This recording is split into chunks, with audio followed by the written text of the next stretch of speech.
Hello everyone, and welcome to The Explainer. So think about building a house for a second. You wouldn't just, throw some bricks together, start pouring concrete, and just hope for the best, right? You need a rigorous blueprint. Well, today we're going to unpack something truly fascinating using that exact same logic. We're looking at the precise blueprint of a highly structured curriculum prompt. Specifically, we're examining a source document that's designed for an expert English language teacher who is instructing Urdu and Hindi speakers. Now, this isn't just some loose lesson plan.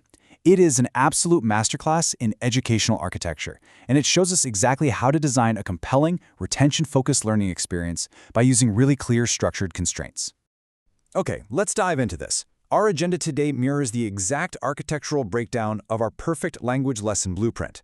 First, we'll look at the Day 10 milestone. Second, welcoming and explaining concepts. Third, the power of practical sentences. Fourth, short dialogues and scenarios. Fifth, homework and interactive challenges. And finally, tone and markdown formatting. Section 1. The Day 10 milestone. When you're designing any kind of curriculum, where you place certain topics is literally just as important as what those topics actually are. To really understand the immense weight of Day 10, we first have to look at the number 15. The source prompt we're analyzing is entirely grounded in a 15-day spoken English course. And this context is absolutely everything. Day 10 is essentially the Wednesday of the course. It's that critical hump where learner fatigue usually starts to set in. So making the design of this specific lesson absolutely crucial to keeping them from giving up and just abandoning the whole curriculum altogether. Because of that fatigue risk, Day 10 itself must act as a capstone moment. It's explicitly designed as the specific day to combine all that previously learned knowledge into highly practical skills. The learner is no longer just passively absorbing random vocabulary. They are expected to synthesize what they've learned over the past 9 days and actually put it to use. It's kind of like learning to drive. This is the day you finally stop reading the manual in a parked car and actually merge onto the highway. And because of this high-stakes milestone, the blueprint pivots to highly practical topics. Notice the comparison we're making here.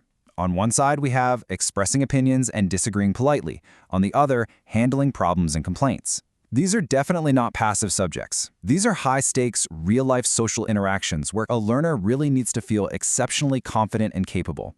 The curriculum is forcing real-world application exactly when the student needs a confidence boost the most. Section 2. Welcoming and explaining concepts. Now that we know what we're teaching on Day 10, we need to look at how the initial student experience is actually structured. And this brilliantly illustrates the strict 6-step progression that anchors this whole instructional blueprint. It goes from defining the topic to the introduction, breaking down the concepts, practicing the sentences, running through dialogues, and finally, issuing a challenge. It leaves absolutely zero guesswork for the instructor, acting as a perfectly tuned pedagogical engine. Step 2 of that progression is particularly clever from a psychological standpoint. Right after stating the topic, the lesson requires an energetic welcome specifically delivered in Roman Urdu to celebrate the learner's continuous 10-day streak. By using Roman Urdu, which is simply Urdu written using the English alphabet, it sets an incredibly positive tone. It meets the students exactly where they are, acknowledging their hard work in a deeply familiar, accessible format before throwing them into those complex native English concepts.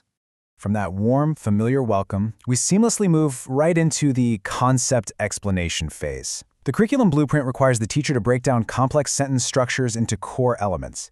They've got to teach the main phrases and polite expressions, but crucially, they must do it using simple Roman Urdu and easy formulas. By just stripping away that intimidating grammar jargon, that chaotic scribble of technical rules, and organizing it into clean, simple formulas, learners can immediately grasp the mechanics of how the English sentences are built without freezing up. Section 3. The power of practical sentences.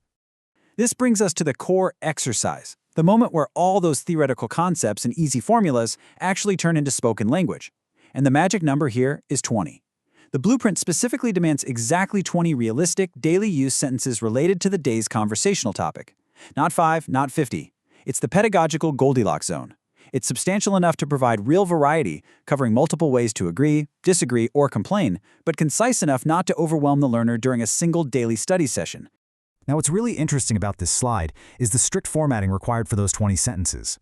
A precise 3-column markdown table is strictly demanded. Column 1 is the English sentence, Column 2 is the Roman Urdu translation, and Column 3 is the original Urdu script. This is brilliant because it ensures learners can see the target language, its phonetic pronunciation in letters they can easily read, and its native script side by side. It becomes a perfectly self-contained reference guide.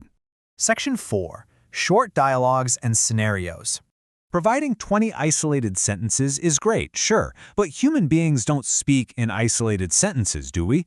We speak in messy, flowing conversations. That's exactly why the curriculum designer must write 2 or 3 relatable dialogues. It could be friends debating a movie or food choice, or maybe talking politely to resolve a professional issue.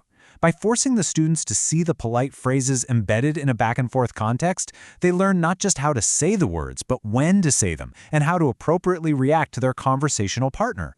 Section 5. Homework and interactive challenges. A great lesson doesn't just end when the teacher stops talking. To truly lock in retention, the blueprint highlights the requirement of providing exactly 5 translation practice questions. This tests the learner's comprehension of the Day 10 material. Again, notice the brilliant constraint here, just 5 questions. It's a very low barrier to entry that encourages the student to actually complete the homework, rather than feeling completely intimidated by a massive, endless worksheet. But the learning doesn't stop at personal homework. The source strategically includes a specific call to action, an interactive challenge designed exclusively for the comment section. This is just brilliant modern curriculum design. It bridges the gap between passive learning and active community engagement, basically turning isolated learners into a collaborative classroom. And, as a really clever secondary benefit, not only does it cement the learner's knowledge, but it actively drives up engagement metrics, boosting the lesson's reach. Section 6. Tone and Markdown Formatting. This final section governs the invisible elements of the delivery. Strict formatting constraints are put in place, cleanly formatted using Markdown, utilizing bold headings, and bullet points. Why? Well, because the ultimate goal is for this output to be entirely ready to be read aloud as a script. The structure ensures the host reading it, or the student reading the notes, can visually parse the dense information instantly without ever getting lost in giant, intimidating walls of text. But listen, all of that structure, all of those meticulously crafted tables and markdown bullets, they mean absolutely nothing without the right delivery. I want to emphasize this direct quote from the source: keep the tone warm, friendly, and highly encouraging. It's a powerful reminder that even the most perfectly structured instructional design fails without a supportive, empathetic, and human tone. Especially at that critical Day 10 milestone, learners need encouragement way more than they need perfect syntax. And that brings us to the end of our explainer. We've seen how rigid structure, practical constraints, and an encouraging tone all combine to create a truly masterful learning environment. But now I want to leave you with a question to ponder. If you were building Day 11 based on this exact blueprint, what interactive challenge would you design for your learners? Think about how you can apply this incredibly structured, step-by-step approach to your own educational projects, no matter what subject you are teaching.